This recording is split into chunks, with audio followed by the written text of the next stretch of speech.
خوشبختانه من اولین جودوکاری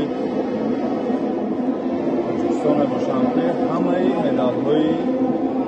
جهانی جودو را به دست آوردم، چه از بازی‌های المپیک باشد، از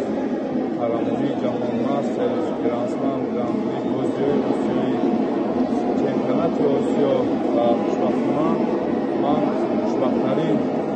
شهروند دوران زاده سیداستان را حس می‌کنم و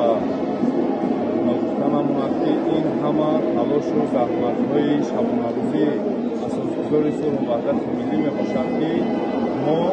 رفته در چمپیونات جهان اشتراک میکنیم و معرفیگر دولت و ملت خود میباشیم و خوشبختانه امروز من توانستم که در قهرمانی جهان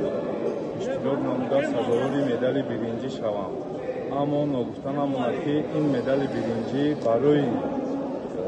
من همچون مدال طلایی میباشد و در بین سنگین وزنی‌های جهان برآمده رقابت‌های وزنی را پشت سر نمودم و با یک غرور ملی توانستم در لحظه‌های آخری که ثانیه‌های بشمار به حساب رفته ایستاده بود، من